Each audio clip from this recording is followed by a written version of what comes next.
Recording. Yes, we can hear you. Great. So a very good evening again to everyone present, and we know more people are going to join us shortly. This is our second series, CME webinar, hosted by the Vitreoretinal Society of Nigeria. My name is Dr. Ebere Achibu, the chairperson of the scientific committee. And in keeping with our theme for the year, imaging and diagnostics in vitreoretina, we have yet another very, very interesting topic. Today, we'll be discussing B-scan. We'll define the terms, features, and techniques, and we'll learn a lot about scan so that we're not always waiting for our brothers and sisters in radiology to interpret our basic B-scan and what to look out for. And we're also going to have clinical discussion and brain teasers. And coming with that particular session is going to be an award. So we're going to have an award for the fastest finger. So we're looking forward to people winning this award. I hope I'll be eligible to. So not to waste any more time, I'm going to bring on board our chairman, the chairman of the Vitreoretinal Society of Nigeria, Dr. Nadako Onadikbe, to give us a brief session. He's the guy that has been trending online since he jumped into the 5th floor. And you should read his book. Then our moderator for this session, who we're going to hand over to eventually, is none other than the beautiful Dr. Irene Etuoma. She's a consultant ophthalmologist, a fellow of the West African College of Surgeons, and she's currently practicing at Cedar Springs Eye Hospital in Lagos. Chair, you're welcome, and the floor is yours. Yeah, thank you very much, my vice chair and head of the scientific committee. Someone said he hates all vice, but not my own vice, because he does a very good job. So thank you very much. I want to welcome each and every one of us to tonight's CME session. This is our second. I'm sure we remember the first we had, looking at OCT and all of that. And I'm sure, you know, that's really one session we all enjoyed. Well, let me let you know that today we have two professors in the house, so be sure they're gonna give you a lot of stuff. So I'm just gonna say welcome to everyone. Get your biro and jotter ready so that you can take some beautiful notes. And at the end, you always have opportunity to ask questions. And I hope that by the end of the day, each and every one of us will be much better in terms of our knowledge of ultrasound scan and how to apply it, you know, in our diagnosis of our patients. So thank you very much, and happy listening. And I'm going to hand over now to the person who is going to moderate today's event, Dr. Irene Etuoma. Over to you. Good evening, my teachers, my trainers, senior colleagues and colleagues. You're welcome to the VRSN second quarter CME series. And like the vice has said, this topic is going to be very exciting because two professors are talking about it today. So our topic is B-scan ultrasonography, and it's very important. It's an important clinical investigation in ophthalmology, and then it helps us to check for intraocular structures when we can't really see the back of the eye, if it's difficult to view it. So our seasoned speakers will be talking to us about this important ocular investigation. And our first speaker is none other than Professor Uhumwangbo. She's a consultant ophthalmologist and vitreoretinal specialist at the University of Benin Teaching Hospital.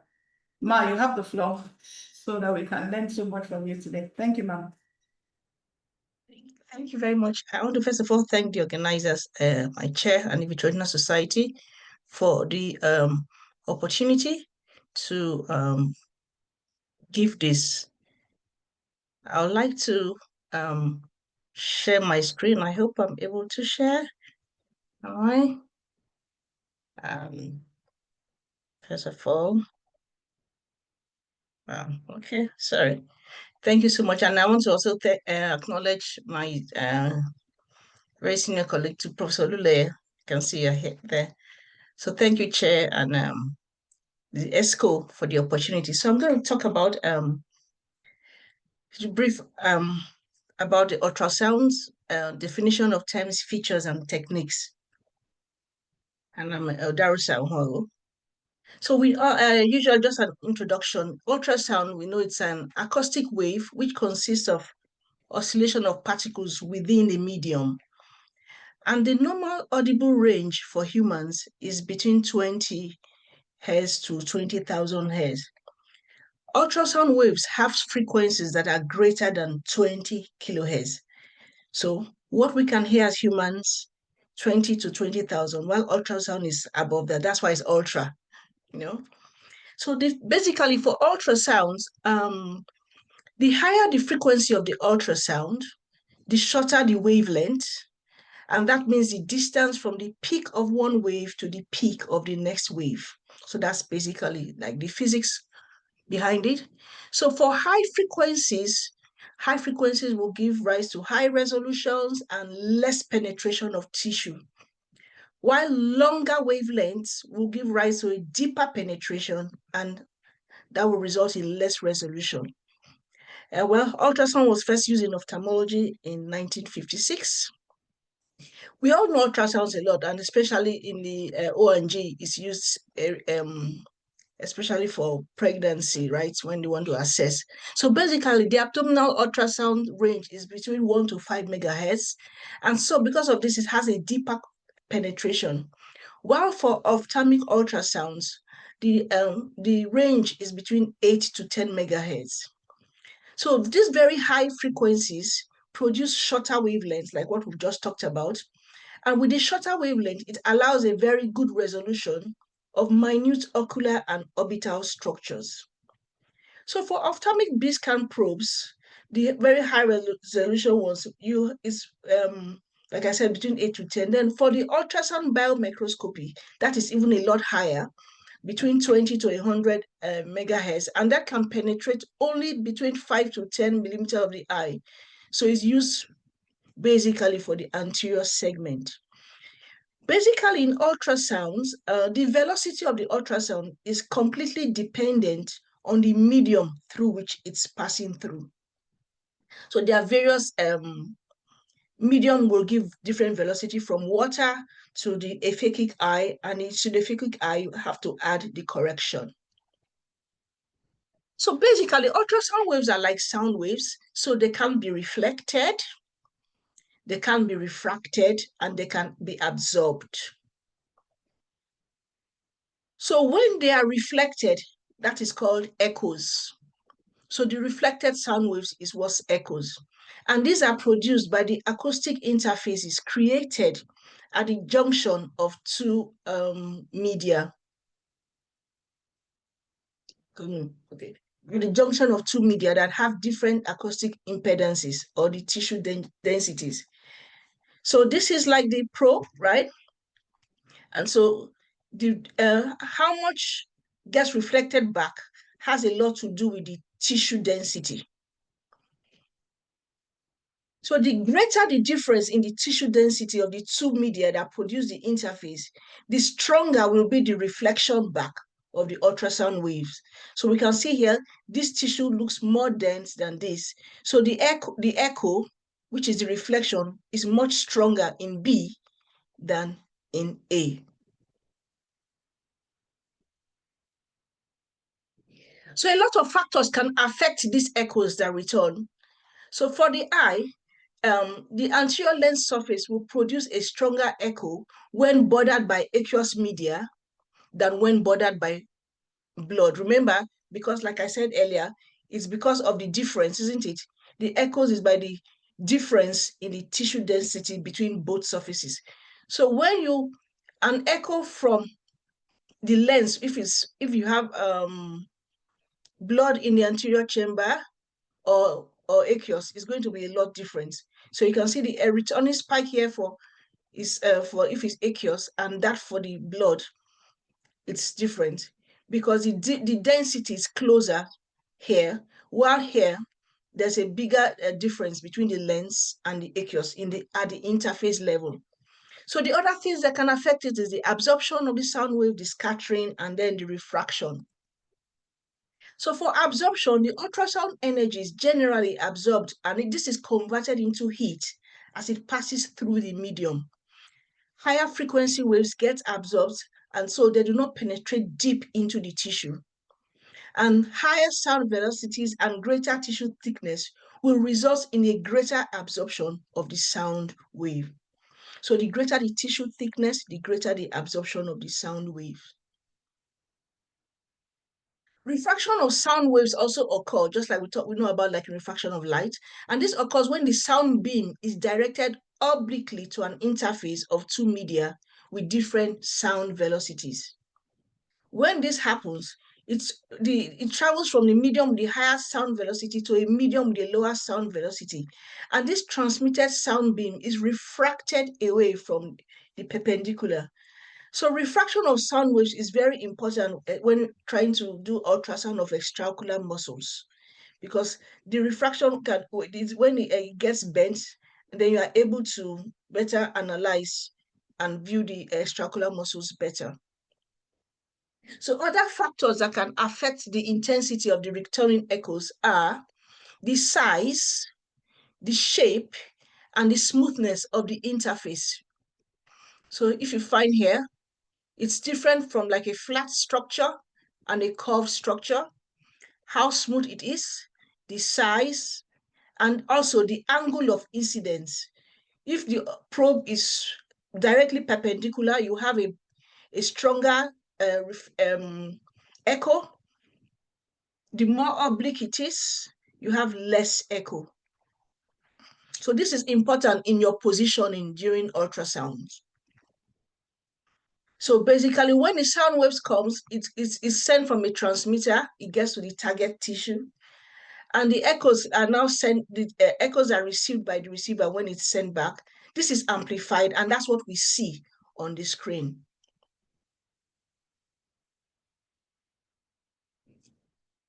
Now, for the ultrasound display modes, you have the A scan. The A scan is the amplitude modulation scan. This is actually single-dimensional display of multiple spikes on any plane throughout the eye. And these echoes are represented as vertical spikes from the baseline. Vertical spikes from the baseline. The spacing between two spikes represents the distance between the interface. And also the height of the spike represents the reflectivity or the amplitude. So the higher the spikes, the stronger the echoes. So when we look at this, for example, we can see different spikes here. They are like 1, 2, 3, 4, 5. This represents the cornea. This is the lens, anterior lens surface, the posterior lens surface. These are things that produce very high spikes. You have the retinal spike, and then you have the sclera. And much lower spikes we can find here are the orbital tissues. So a good resolution will result in separate retinal and scleral spikes. The A scan, we already know, is used to determine axial length, and it can also help to characterize lesions. You want to find out what kind of lesion it is, the A scan is very useful. While the B scan, which is the brightness modulation scan, produces real-time, two-dimensional acoustic section of a particular plane of any eye. So you can obtain multiple images when you move the probe in different directions, in a horizontal direction, in the vertical plane, and in the transverse plane. While echoes are represented as spikes in A scan, in the B scan, echoes are represented as dots on the screen. So the brighter the dots, the stronger the echoes. While for the A scan, we know the higher the spikes, the stronger the echoes. You also have three-dimensional B scans. And in these ones, what happened here is just a software is used to construct the 2D images into 3D images.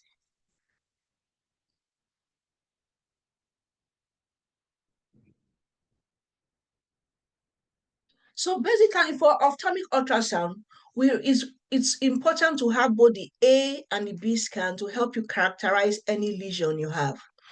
The A scan will help you characterize the lesion character and then the size. Remember I talked about like the distance. The spikes will help you to tell all that. It will help you measure. From the distance of the spikes, you can measure a lesion size. For example, in the A scan, while the B scan will tell you more about the topography. In instrumentation, you should ideally have a dedicated ophthalmic ultrasound scanner because it's more sensitive, and it's made up of the ophthalmic B scan probe. Then you have the A scan that has been synchronized with it. You have the time gain compensation. We'll talk about that later. And then the amplification to make you when you want to see different aspects, to amplify different settings and scenarios. So all this is what you find in a dedicated ophthalmic ultrasound scanner. So the transducer, which we use, the probe, is a piezoelectric element, and it undergoes mechanical vibration when stimulated by electric energy. This mechanical vibration is propagated as an ultrasound wave through the medium. And this returns, it hits, a pulse of several microseconds can occur, and you now have returning echoes that hits the transducer. These returning echoes will cause mechanical vibration of the crystal. I'm sure when you're using an ultrasound, you'll hear the probe vibrating. That's because of the returning echoes causing the mechanical vibration that you feel. You feel that vibration when you hold the probe of an ultrasound. And this is then converted into electrical signal that is processed and displayed as real-time image. So we know the eyeball, the surface of the eye is curvilinear, right? And so a small contact probe is what will require. You can't use a big probe that will be used, for example, in a ONG with a bigger probe. So for the ophthalmic, we need a small probe, and it's mandatory to ensure that the eye is in direct contact when imaging the surface. The close proximity of structures in the eye will mean that the B-scan probe should be of high frequency. So we've talked about all that. A weak signal that is received by the transducer can be amplified through different means, but we're not going to talk much about that. So adjusting this amplification of the signal is displayed on the screen, and that's what is referred to as the gain or the sensitivity of the instrument. So when weak signals come, being able to adjust it to enable to better characterize or know exactly what's going on. So that's the gain of the equipment. So this helps you to, the gain, again, like I said, it will amplify this echo that returns back to the transducer. And this gain is measured in decibels. The higher the gain, the greater is the ability of the instrument to display weak echoes, for example, vitreous opacities. So this will increase the tissue penetration and sensitivity, but it will cause a decrease in resolution. When you decrease the gain on the other hand, it will narrow the sound beam, and this will improve the axial and lateral resolution. So you have better resolution with lower gains compared to higher gains. This resolution is the ability, when we say resolution, is the ability to display two close interfaces as separate. For example, we know the retina and the sclera, they are very close together. So the ability to separate both tissues, oh, this is the retina and this is the sclera on ultrasound, and not combine both as one, that is resolution. So for in high gains, the retina and the sclera will be seen as wide as flat peak, while in low gains, they are seen as different spikes. Gain does not change the amount of energy that is transmitted by the probe. It only changes the intensity of the returning echo that is displayed on the screen. So in general, for the eye, we're not talking about features. The eye is divided into the vitreous is the one that is dark, right? Which is really said to be anechoic anteriorly. And then the retroorbital portion is very dense and is more echogenic. So in time gain compensations, we are able to amplify weaker signals that originate from deeper tissue layers. So when you want to use the ultrasound, you use a lower gain for the vitreous cavity, but for the retroorbital space, you will need to increase the gain and use maximum gains. So there are different reasons why we'll do ultrasound. Moderator mentioned a bit of that, right? When you have anterior or posterior segments cannot be visualized, in order to evaluate ocular tumors and biometry, even in the presence of clear media, ocular trauma, proptosis, especially when you want to also check the extraocular muscles. These are some of the indications. So different things for ultrasound, it has its merits and its demerits. It's very good because it's fast, it's non-invasive. You are not having to you're not setting any line, it's non-invasive.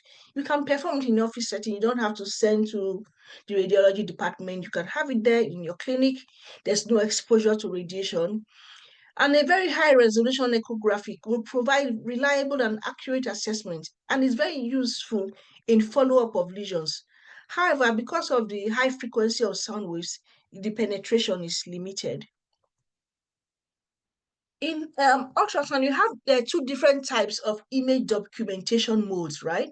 You can have when it's static or stationary, and also when it's moving or dynamic.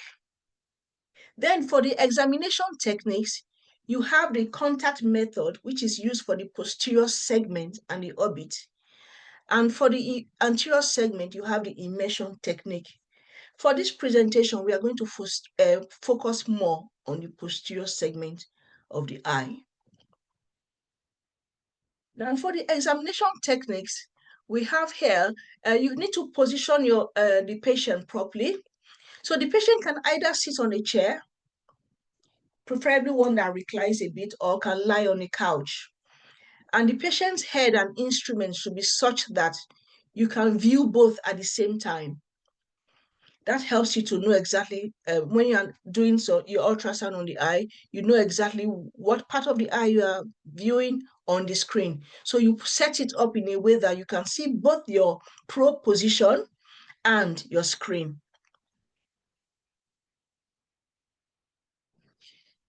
The probe can be placed in an open eye directly over the conjunctiva or cornea after you have instilled a topical anesthetic. In this open eye technique, the position of the cornea will help you in better anatomical localization of the pathology. So because you can see, you know exactly where you are, whatever lesion you find, you have a good idea of where exactly it is located. However, in children, uncooperative patients, or patients with maybe open scleral or corneal wounds, the open eye technique is not going to be possible. So in such conditions, it will be preferable to perform it on closed lids. When you are doing it on closed lids, the gentle lid opening of the fellow eye can be done if you need to ascertain the exact position. And methyl cellulose is used as a coupling agent in both techniques. So let's talk about the probe orientation of the B-scan.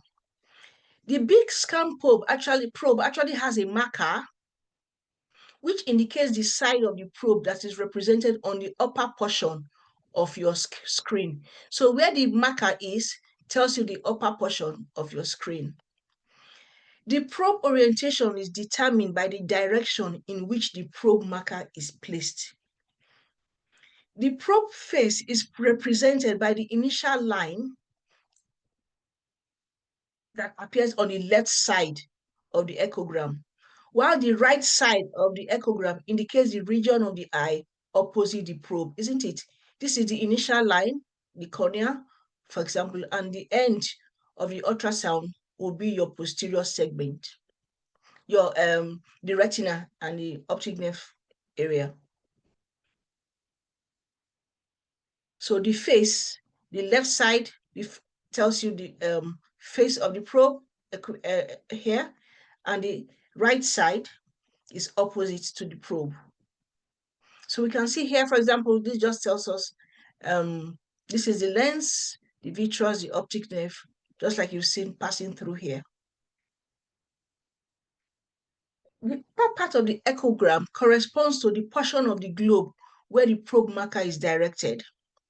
The center of the screen corresponds to the area of maximal resolution. And you should follow a fixed pattern to examine the entire eyeball. There are three probe orientations used. You have the transverse, you have the longitudinal, and you have the axial. And we'll talk about them. For the transverse and longitudinal scans, the sound beam bypasses the lens. You can see here the sound beam bypasses the lens, and this allows better penetration because the lens can cause an attenuation and of the echoes. In the same way, it also allows a wider surface of the globe on which to place and shift your probe. You can easily move. The optic nerve is used as an atomic reference for the posterior fundus. For transverse scans, what happens here, the eye, whichever is your area of interest, the eye should look in the direction of the interest. If, for example, there's something superiorly, you will tell the patient to also look superiorly. The probe for a transverse scan, the probe is parallel to the limbus and is placed on the opposite conjunctival surface. In a transverse scan, you can actually examine 6 clock hours at the same time. This orientation will reveal the lateral extent of the lesion. If the probe marker is superior, you see the marker here, this represents the marker. If you are examining the nasal or the temporal aspect, you place the probe marker superiorly.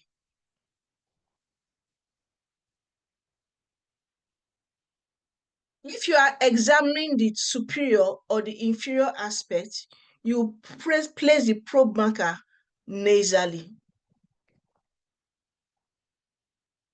So if you have that in mind, for the transverse scan, the probe is placed towards parallel to your limbus. And if you want to examine, for example, the superior area, you place your probe, the marker, this is the marker, must face nasal. While if you want to examine nasal or temporal, you place your probe, the marker superiorly. So this is a marker here and showing the direction. You see this is parallel to the limbus here. Now, for transverse scans, the horizontal ones are performed with the marker oriented, like I said, towards the nose. And this is just again to explain further. And in such a state, the upper part of the echogram, remember we said that is the closer to the upper part will represent the nasal aspect of the globe.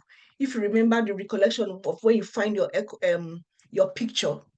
So the upper part, since you placed the marker with the marker oriented at the nose, right? that will now be, the upper part will be towards the nasal aspect. So when you are trying to have an idea of location. For a vertical transverse scan, this is performed with the marker directed superiorly. So in such state, the top part of the echogram will represent the upper portion of the globe. So when you direct the marker superiorly, vertically, this is vertical, the top part of the picture you find will represent the superior or the upper part of the globe. Transverse scans are usually identified by the clock hours based on where you have scanned. So if it's the superior portion, you say it's the T12, transverse 12, following clock hours, or T6 for the superior and also the inferior scan. If it's the nasal portion you scanned, you say it's the T3, for example, depending on nasal or temporal, depending on the eye that is being scanned, that will either be the 3 o'clock position T3 or 9 o'clock position T9. Usually in a transverse scan, the optic nerve will be found in the center of the fundus. And when you are trying to look, when you are labeling the image, you have the posterior pole, while PE is the posterior to the equator, then equator posterior, just moving from posterior to anterior. The equator anterior, the ora serrata, and the ciliary body. So this is just an image. For example, you can see the position of this. If you are trying to scan superiorly, like here, you tell the patient to look superiorly. And remember, we mentioned when you are scanning superior or inferior, the scan is positioned nasally. So this is the scan position. This is the marker. The marker is positioned nasally. So to examine the superior, this is the T12 you're examining. The probe marker is nasal. You want to examine the inferior. The patient looks, remember the patient should look in the direction of interest. And for superior and inferior, you put the marker nasal. While for temporal and nasal, you put the marker superiorly. So in the same direction, you want to examine the temporal aspect. The patient looks in that direction and your marker is superior. Same for the other aspect, for the other portion of the eye.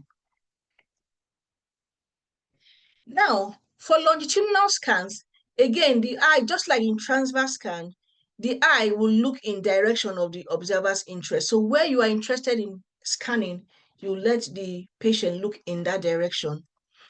While the probe for transverse is parallel to the limbus, in the longitudinal scan, the probe is perpendicular to the limbus and is placed again on the opposite conjunctival surface.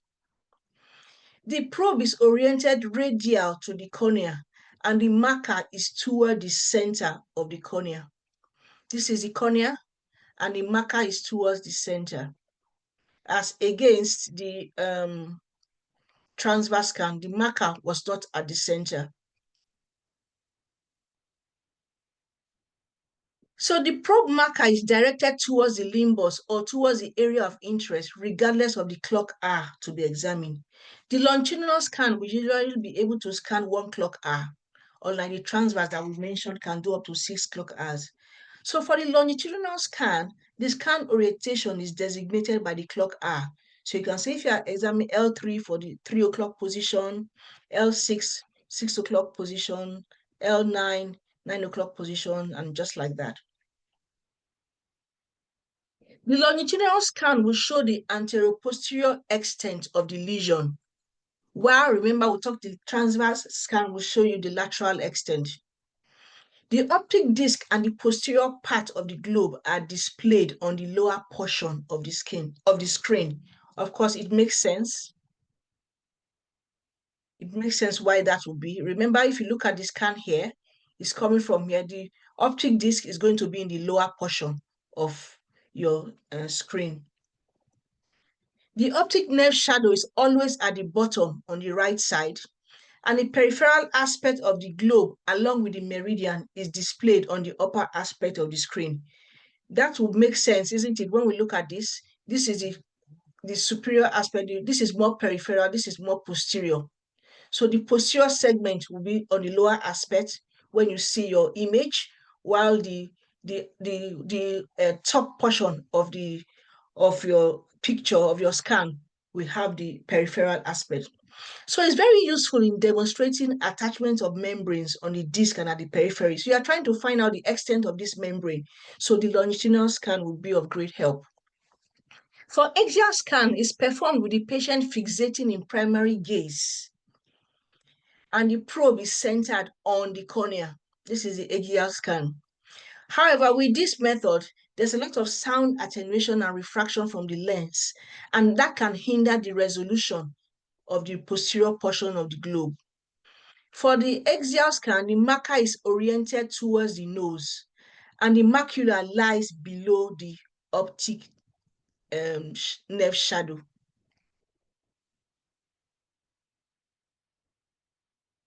Macular scans are very useful when you are trying to assess the macular status, especially like in retinal detachment. You have like 4 standard macular scans. The horizontal macula, in this position, the axial scan, remember the axial scan is on the cornea, then the probe is on the corneal apex, and the marker is placed nasally. Nasally will be dependent on the eye, isn't it? Which can either be 3 o'clock or 9 o'clock, dependent on the eye you are examining. So the macula is at the center of the scan, and the optic nerve is just above. The macula is seen at the center. While for the vertical macula, you also position it like the horizontal macula, but this time around, the marker is at a 12 o'clock position, and the optic nerve in this one is not visible at all. Of course, that will make sense because of the positioning of the probe. For the transverse macula, the patient will fixate slightly temporal. So the patient will look slightly temporal, and you place your probe on the nasal sclera. The aim of doing this is to bypass the lens to avoid the attenuation and the reverberation. And in this transverse macular scan, the optic nerve is also not visible. For the longitudinal macular scan, it's obtained, you also position it slightly temporal. The patient will look slightly temporally, and then it's obtained in the same way, but the probe this time around is positioned just posterior to the nasal limbus. And this time around, the marker will point temporarily, which will be either the 3 or 9 o'clock position, depending on the eye you are examining. For the longitudinal macula, the optic nerve will be seen at the bottom of the scan, while the macula will be in the middle. And in this orientation, you may be able to visualize the lateral rectus muscle insertion into the globe at the top of the scan. In this, again, you are bypassing the lens.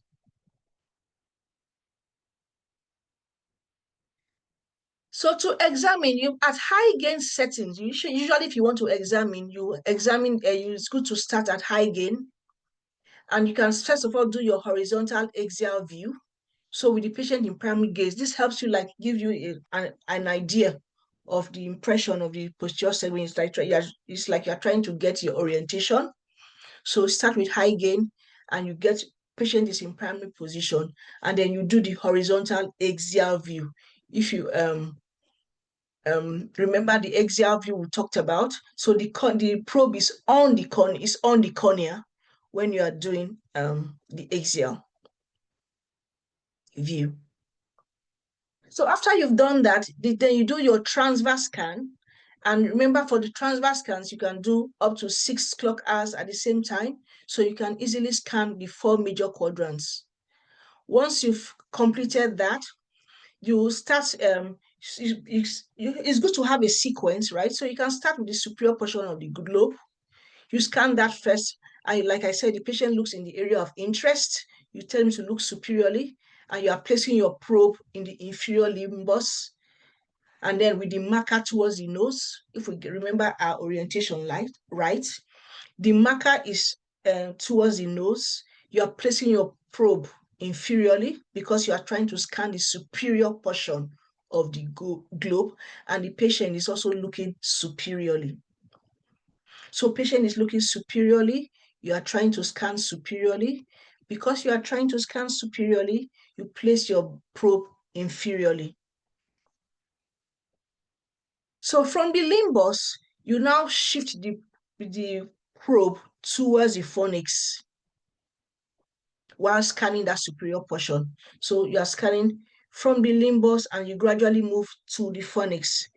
Once you do that in all quadrants, you'll be able to, for each quadrant, you can now scan from the posterior to the anterior. And you do it in all the quadrants of the globe in the same way. From the limbus down gradually to the fornix with your marker towards the nose.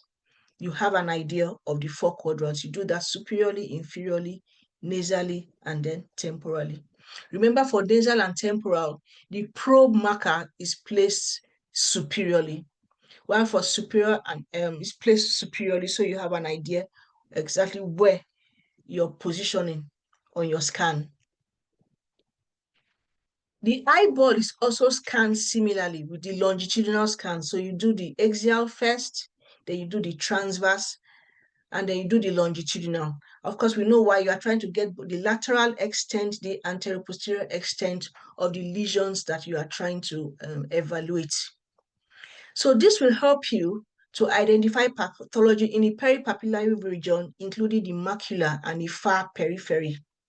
So as you are moving from the limbus, you move down, you are able to scan the whole extent of the globe. Then when doing this scanning, you should, as much as possible, do it both in the high and low gain settings. In the high settings, if you can see vitreous opacities and you can see general fundus lesions, once you've done that, you can now reduce the gain, and this will help you to reveal like flat fundus elevations, and it will show you the topography of gross lesions. So opacities will produce dots on B scan and lines on A scan. Membranous lesions will produce an echogenic line. The lens is seen as a curvilinear, highly reflective echogenic structure. The vitreous is circular and is echolucent, is dark, is anechoic or echolucent. The retina, the choroid, and the sclera, they're usually seen on B scan as a single reflective structure. The optic nerve, on the other hand, is wedge-shaped, anechoic, and there's an acoustic void in the retrobulbar region.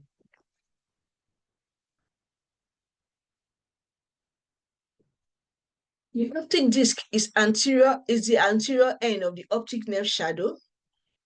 The anterior end, so that is the optic disc, the anterior end of the optic nerve shadow. The macula is temporal to the disc. The extraocular muscles can be seen sometimes, and they are linear or fusiform hypoechoic or echolucent, so they will look dark a bit, low reflective structures in the periphery of the orbital fat. The orbit is highly reflective due to the orbital fat. So because of this, the orbital mass can be detected if it is greater than 3 millimeters in size when it's anterior portion of the orbit. But for the posterior portion of the orbit, it can only be detected when it's greater than 5 millimeters. So for the lesion characteristics, to determine a lesion, you want to check the topography. You talk about the quantitative and the kinetic aspect. For the topography, we talk about the location, the extent, and the shape. So the location, so once a lesion is detected, you want to characterize it using the topographic echography. So this you will do with your transverse B scan. Remember I said the transverse scan is for the lateral extension. So when you've gotten the lateral extension, you now want to find the anterior-posterior extent. You now do that with your longitudinal scan. When you've done that, you now scan with your axial scan to document its orientation in relationship to the optic nerve and lens. So you want to know the exact position of this lesion. You now do your axial scan to have a good idea of where it's located. with respect to the optic nerve. Is it superior to it? Is it inferior to it? Is it on the right side? Is it on the left side? Is it temporal? So you do your transverse, you do your longitudinal, you do your axial scan.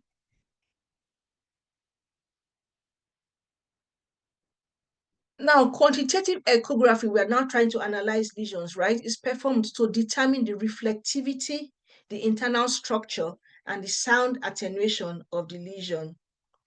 The reflectivity here, we talk about the spike height on a B scan or how bright the dots are for so the spike height on A scan, I'm sorry about that, and how bright the dots are on the B scan.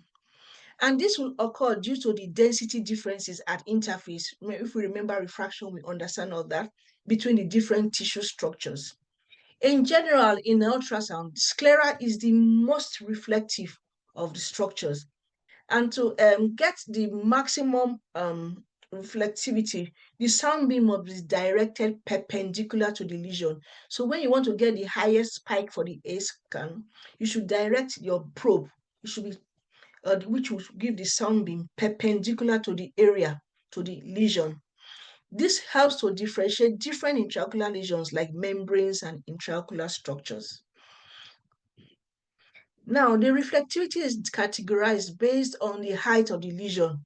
You have can be extremely low, 0 to 5%, or very high, which is 80 to 100%, and in between, you have the categories. While the internal structure refers to the reflectivity within the lesion itself. So the internal structure is reflectivity within the lesion. And this is evaluated by noting the differences in the height and the length of the A spikes, and to a limited extent by the differences in the echo density in the B scan.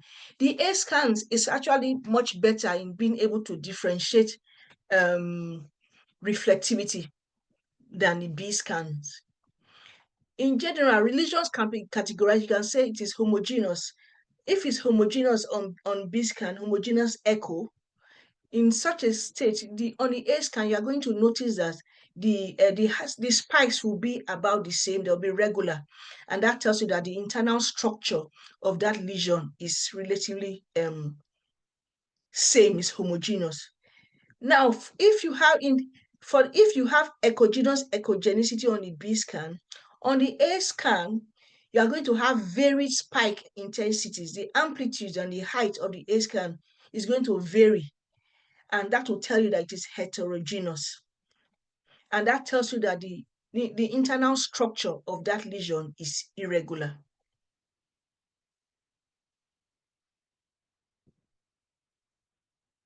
Now, sound can actually be attenuated, and this when it occurs when the energy is scattered, reflected, or absorbed, and it is indicated by the progressive decrease in the signal strength.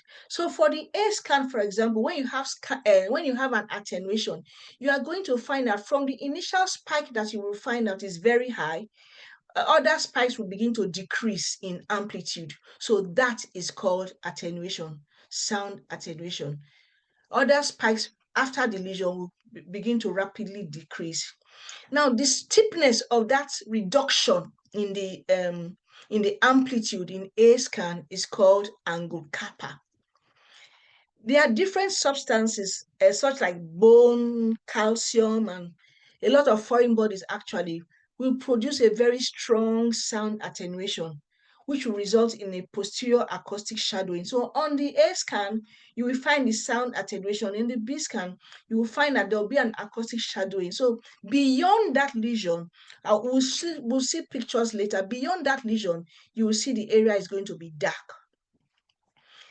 In a silicone oil filled eye, it's difficult to do a B scan for this same reason of a high attenuation. So the silicone oil doesn't allow enough sound to pass through the energy. So you have a lot of attenuation. Ma, you have like 5 minutes more, ma. Thank you, ma'am. Oh, okay. Thank you. All right. So you also have the kinetic echography. You have the after movements, which will help you determine the extent of tissue motion. The B scan will evaluate the gross mobility of the vitreous and opacities. And after movement is used to differentiate between posterior vitreous detachment, retinal detachment, and choroidal detachment.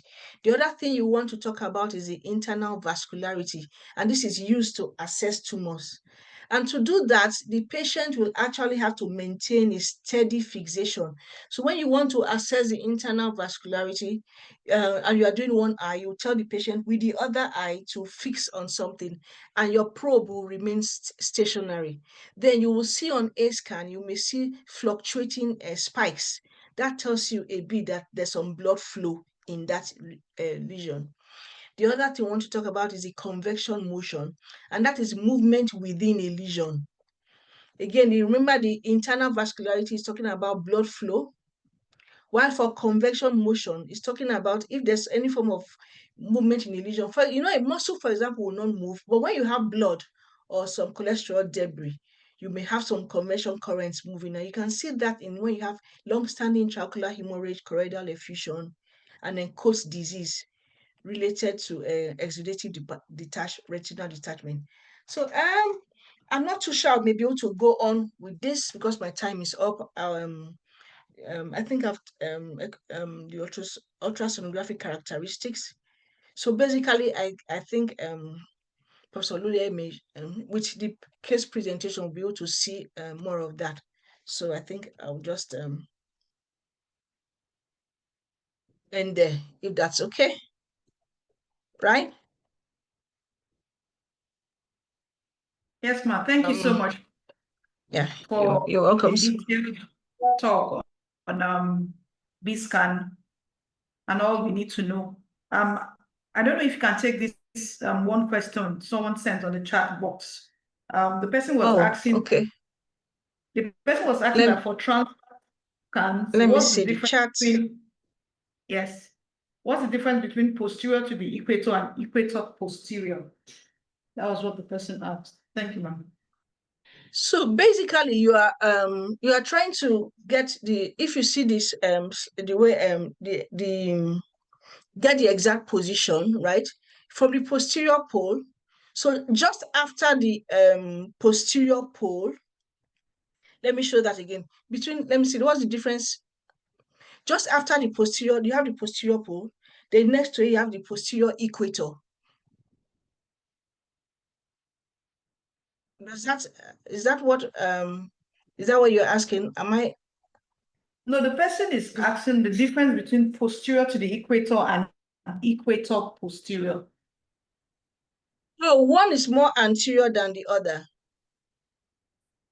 The posterior to the equator is just before the posterior pole, right? Then you have the equator.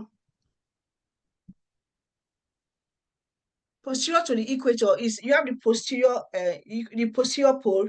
Then the next to it is posterior to the just after the equator is posterior to the equator. All right, ma'am. Thank you, ma'am. Thank you so much for this detailed explanation on this scan. So we'll call in our next speaker. Is none other than Professor Oluleye. He's the head of Department of Ophthalmology at UCH Ibadan. He'll be taking the next session. Sir, you have the floor, sir. Thank you, sir. Okay. Thank you, everyone. It's been an interesting session. I want to thank Professor Odarosa for that beautiful and succinct presentation on ultrasound. Ultrasound is not a very easy thing to learn. I remember during fellowship, was just twisting our brains. So, but now, you can, as what you have had this evening, you can see the way it was presented. So I'm going to share my slide. My job is made very easy today because of the background. Okay, let's share. I hope everybody can see my slide. Yes, sir. Can we? Okay, yes, thank you. Very clearly, sir. All right, so let me start. So, brain teasers, fastest fingers. I want people to put their answers. What is the diagnosis here before we talk about it? Based on what we have had today. 1 minute, you have just 1 minute to answer. And I want our Moderator, who was the first person, first 5 answers? Please tell us the answers. I expect people to type. What is the diagnosis here?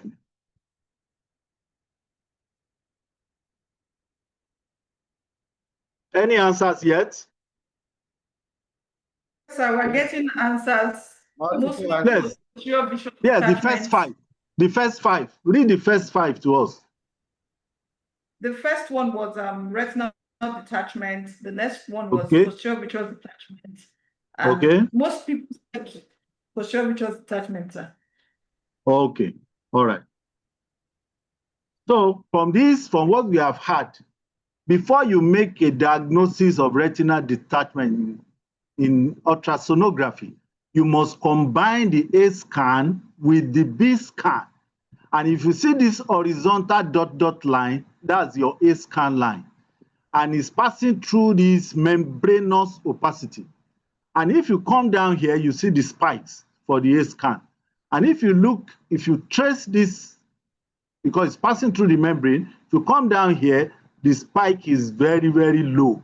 So this is not likely to be a retinal detachment. So this is a vitreous condition because of the low reflectivity. All right, let's go straight to the next one. This is another one. Fastest fingers. We take the first 3 now. Moderator, first 3.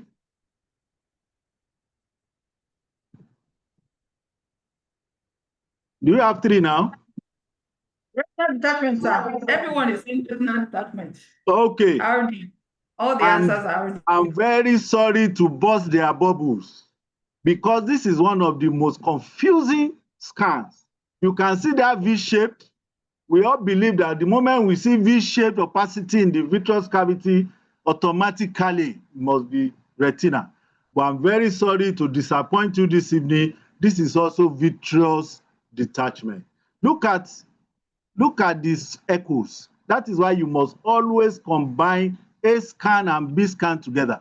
If you see this A scan line is passing through the structure and you look at the echoes here. In retina, you expect a very high spike, almost 80 to 100% spike. But this is showing a low reflectivity. So from what we have had in the first lecture, low reflectivity is not by way of retina. So this is also a vitreous detachment that is not complete. It may be associated with some hemorrhages within it or some exudates within it, but this is definitely not retina. Okay, let's go to the next.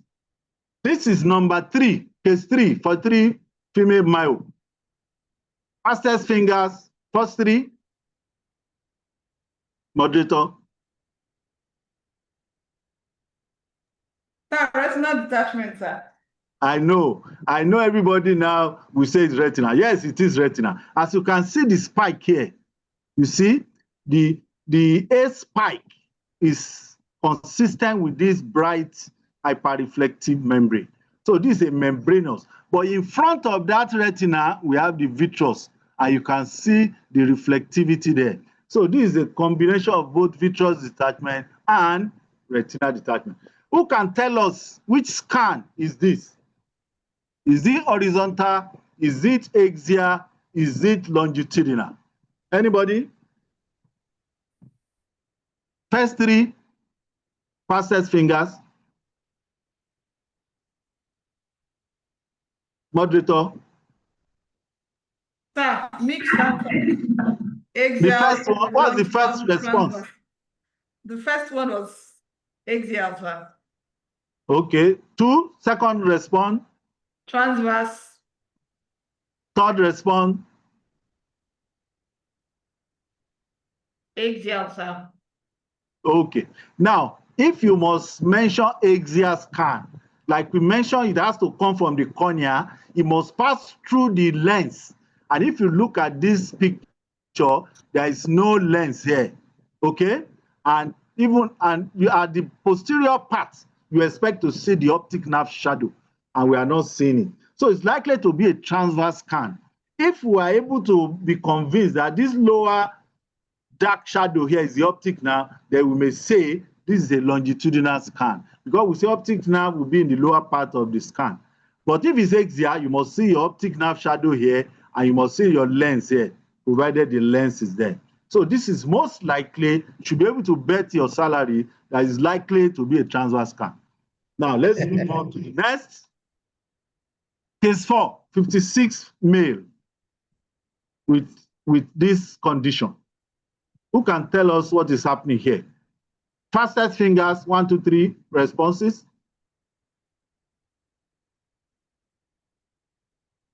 Anybody? Moderator? The first person? RD. The second person? PVR. The third person? Choroidal RD, sir. Okay. So as we have seen here, we can see this is an axial, most likely an axial. You can see the lens is shown. So PVR, that person is answering at an higher level. It's likely to be a big guy in retina. This is PVR actually. And this is cyst in the retina. And if you look at the reflectivity here, the reflectivity is approaching that of the lens. And you can say this is retina. This is retina detachment, long-standing with cyst around it. These are cysts. So long-standing PVR retinal detachment. So this is not likely to be a choroid. When we get to choroid, we'll know. Okay, let's go to the next. Next, 50-year-old female diabetes. Fastest fingers, 1, 2, 3.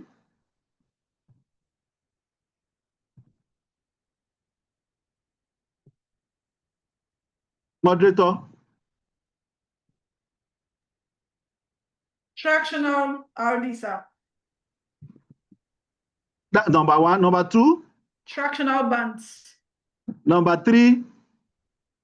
Vitreomacular traction. Oh, big people are talking now.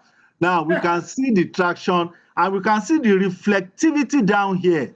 Can you see the reflectivity is approaching 100%? So you can see the A-scan passing through this. This is the retina now forming a, it's like this band is pulling it up. So this is traction retinal detachment, tractional. So that is good to hear. The next case, 40-year-old male diabetics.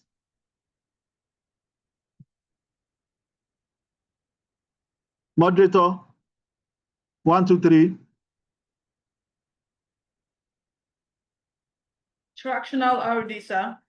Okay, I think we should go with that too. This is traction. You can see the, yes, what's number bands. 2? Traction bands. PVR. Number 3. Number 3. Traction. Okay, yes. As you can see, this is the optic nerve head. There is a retinal detachment aspect here, down here, and there is a traction that is pulling the retina up. Yes, this is a tractional RD2 in the diabetics. Next, we are going to now tell us the difference between what we see, the difference between a retina and vitreous detachment during kinetic images. Kinetic imaging. Kinetic imaging. Now, let's see. Now, those low reflectivity inside the vitreous cavity will be due to hemorrhages at a very high gain. And if you look at, I want to demonstrate kinetic imaging. You ask the patient to move the eye, like for what we had in the first lecture. Now, what we have been talking about was the static ultrasonography, but this is dynamic ultrasonography, kinetic ultrasonography, where you ask the patient to move the eye. And when they move the eye, you now see the movement of this vitreous material. Can you see their movement? I hope everybody can see the movement. This movement telling us that this is not likely to be retina. If it was static, we may be thinking, is it a retinal detachment? But when you do kinetic ultrasonography, then you know, oh, this is vitreous. This could be vitreous hemorrhage. Let's move on. Okay, this is hemorrhage. So you can see the movement. You can see real life movement of the hemorrhage as the patient is moving the eye to and fro. And you can say, oh no, this is vitreous material. And let's compare it to retina. Now, the lower picture there, the lower video, is showing the movement of retina. The retina tend to flutter, unlike the vitreous that can move easily. The retina will flutter. It will not move like vitreous. As you can see, the two movements. So take note, so dynamic should always be associated. Now, case 7, 70-year-old male. Fastest fingers, 1, 2, 3. Moderator? Waiting for answer, sir. No. 1, 2, 3. Choroidal melanoma, sir. Choroidal melanoma. That's 1. Number 2. Retinal detachment. Number 3. Choroidal hemangioma. Okay. So this is what we call low internal reflectivity. And you can see, like the lecture we had, the first lecture, we can use the reflectivity on the outside, and you can compare the reflectivity to the inside of this mass. And you can see the reflectivity on the outside is high, and the one below, the one inside is low. We call it low internal reflectivity. And this is synonymous or pathognomonic of melanoma. So this is melanoma. We shall see hemangioma later. Next, this is similar. You can see the reflectivity inside is uniformly low. Okay. Now this one, pastor's fingers. There is a mass here, and you can see the A-scan passing through it, and you can see the spikes. Choroidal hemorrhage. 1. Subretinal lesion. 2. Hemangioma. Very good. So this is different. This is hemangioma. You can see high internal reflectivity because of the vasculature and the flow of blood inside the hemangioma. And that will give highly reflective substance you have seen here, compared to the low reflectivity you find in melanoma. Let's go on. Case 10. Fastest fingers, 1, 2, 3. This is post-op, 50-year-old female, post-op. Choroidal detachment. 1. PVR, sir. 2. Kissing choroidal detachment. Excellent. So you can see this acoustic emptiness here. This is choroidal fluid. This is choroidal effusion. As you can see, is hypoechoic. And you can see the smooth nature of the two detachments almost touching each other. That's why they call it kissing choroida. And they are limited by the vortex vein. Unlike in retina, that you can actually outline the separate detachment from the RP. But here, they are limited, so you see them either nasal or temporal, superior or inferior. So this is choroidal detachment, kissing choroidals, following post-operatively, especially when you have hypotony. Let's go on. 11, this is another post-op, hypertensive, 50 female. 1, 2, 3, fastest fingers.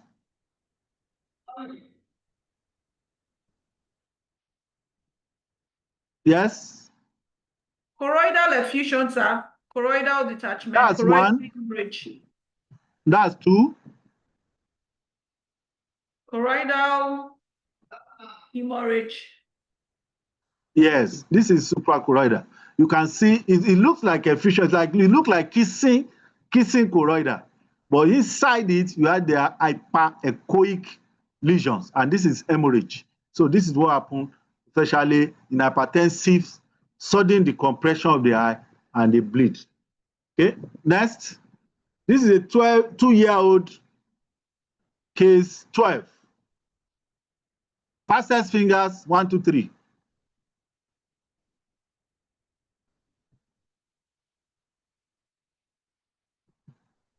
Retinoblastoma, sir. All 1. the answers. Yes, so Vitreoretinal, everybody is happy because of the endogenous retinoblastoma. yes, because of the hyperreflectivity of the calcium that is there. You can see highly reflective spikes within the substance of the mass. So this is hyperreflectivity, especially in a 2-year-old boy. Think of retinoblastoma. Next, case 13, 35-year-old male, trauma, blunt trauma. Fastest fingers, 1, 2, 3.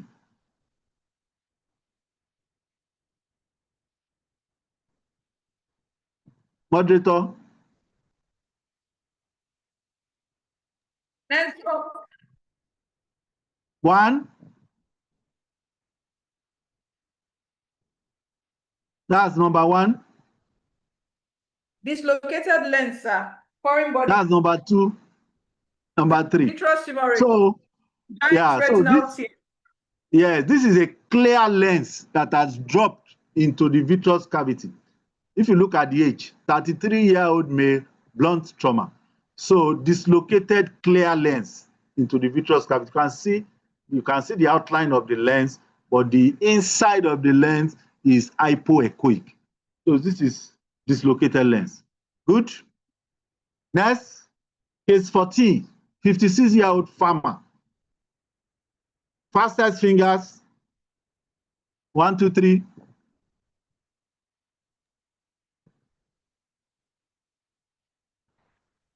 Intraocular foreign body. 1, Foreign body. 2. Retinal detachment. Intraocular foreign body with vitreous. Okay, that's 3. But like I mentioned, I said 56-year-old farmer. That farmer there has a reason. So this is the scolex of what? Scolex, tapeworm, cystosarcosis. Anytime you see a round subretinal lesion and you see this hyperreflective center, think of cystosarcosis. Okay, I think I got all of you there. Next. Someone mentioned. Someone mentioned it. Good, good, good, good. Case 15, 35-year-old male mechanic.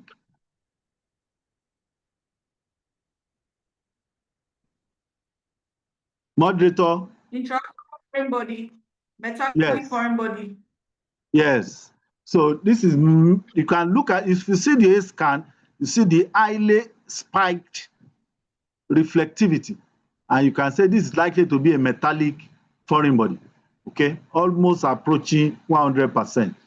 So, and you can see the acoustic shadowing that was mentioned in the first lecture. So when you see if the sound waves are blocked, that's why you have the shadowing effect. And most importantly, the reflectivity.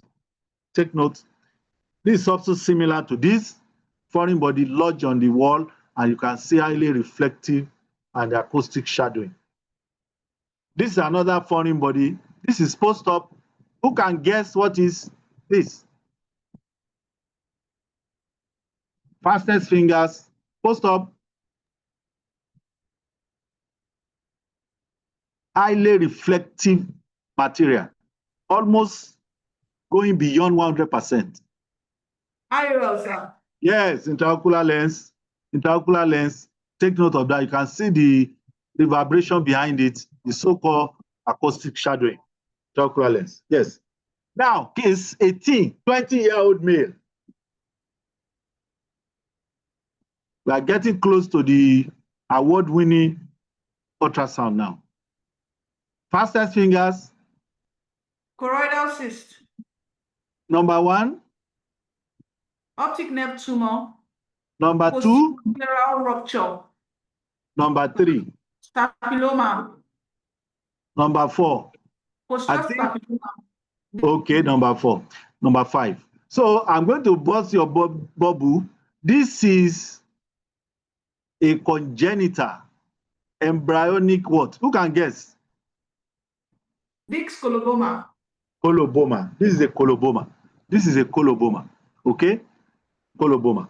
And you can see that defect in the wall, and you can see that outpouching, okay? That is coloboma.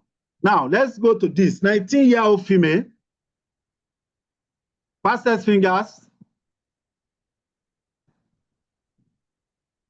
Avulsion. Number 1. Cyst. Number 2.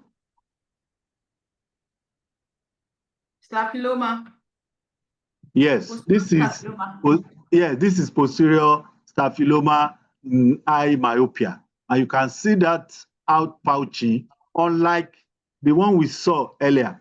This is a smooth outpouching. So this is staphyloma in a 25-year-old female myope, highly myopic patient. Next, case 20, 48 female red eye. Red eye. Fastest fingers. Posterior scleritis. Very good. That's 1. Retinitis. That's 2.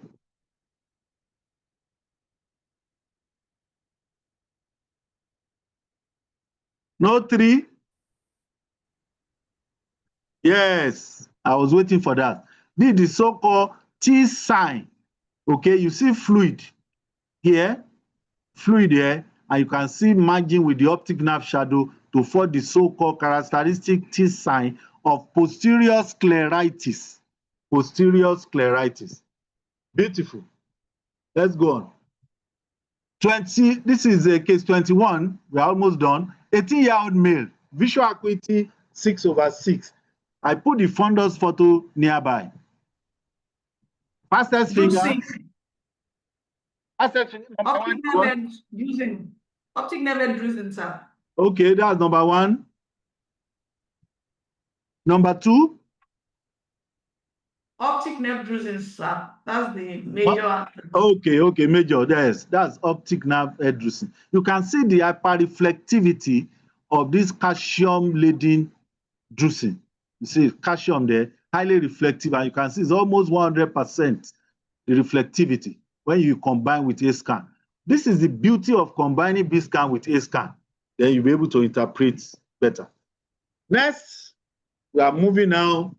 45-year-old female with headaches. So this is a scan. Ultrasound of the 2 eyes. Fastest fingers. Papilledema. 1. That's the major answer, sir. Okay. Head swelling. Yes, and there is expansion of the optic nerve shadow, as you can see here. The optic nerve sheet. Yes, the person has nailed it. He has nailed it on the head. So you can see expansion of the optic nerve head. So we can use our ultrasound to also diagnose papillary edema. You can see this edema. This is elevated here, both eyes, and you can see expansion. The next picture will tell us how to determine that. When you measure from here, about 3 millimeters behind the optic head, then you now measure the horizontal diameter of the optic nerve sheet. And if it's 5 millimeters, it's normal. Less than 5 millimeters is normal. If it's 5 to 6 millimeters, it's gray zone. And if it's definitely more than 6 millimeters, it suggests intracranial pressure increase. So you can use that to measure, to determine if you are, before you do your cranial CT, you can actually do this non-invasive procedure. Now, case 23, 10-year-old male, blunt trauma, visual acuity, no light perception. Fastest fingers. Intraocular foreign body macular hole. 1. Forget that triangle there. That triangle was used to block something there. So, traumatic optic nerve head transection. Optic nerve avulsion. Okay, that's 2. That's 3. All right. So truly, this is optic nerve head avulsion. You can see this shadow. The moment you see this shadow in the place of the optic nerve head, you think of aversion. That means the optic nerve head has been pushed backward, and the visual acuity is no light perception following a severe blunt trauma. So think of optic nerve head aversion. Good. Now, for the road, case 24. What is happening here? This is another dynamic or kinetic ultrasonography in a 65-year-old female. Visual acuity 6/6. Passes fingers. Steroid dialysis. That's one. That's the major answer, sir. Major answer, yes. This is the asteroid. You know, this, we say asteroid is calcium soap, and most times visual acuity is not affected. And you can see this clear zone between those vitreous opacity and the retina.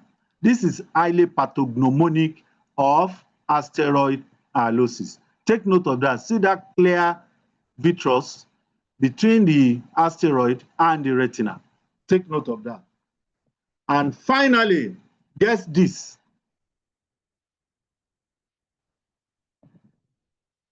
Fastest fingers. I'm not going to give any history here. Snowballs. Snowballs. This one, this was the picture. Let's say 6 months before surgical intervention. After surgical intervention, we have this one. Number one.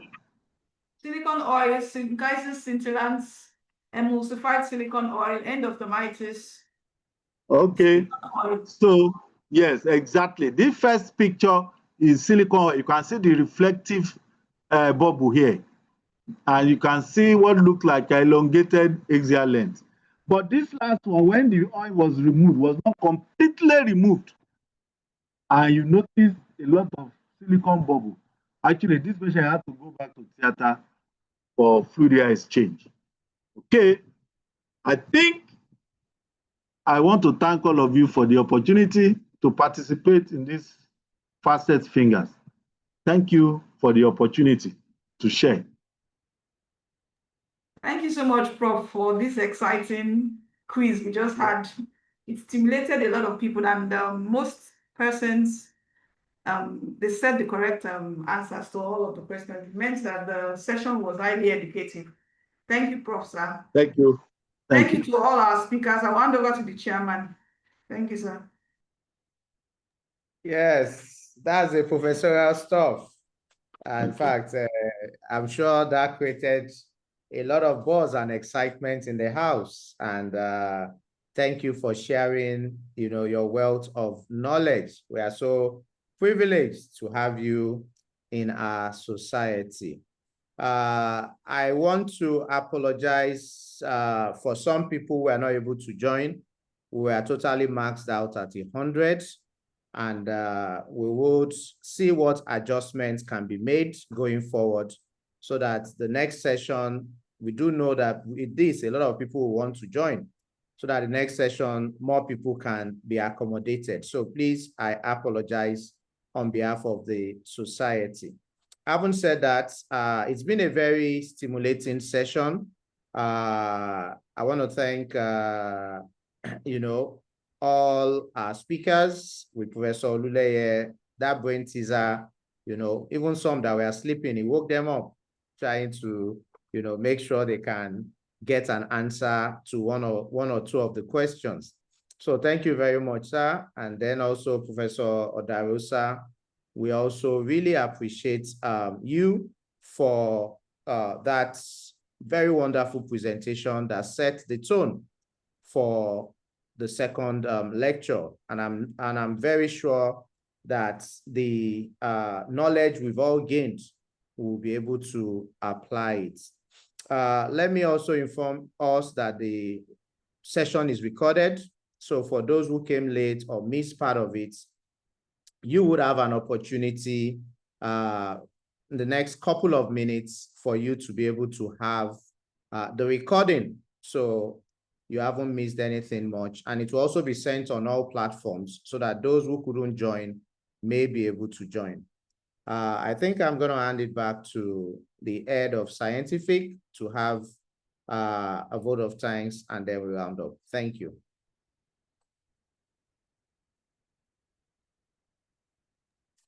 Wow.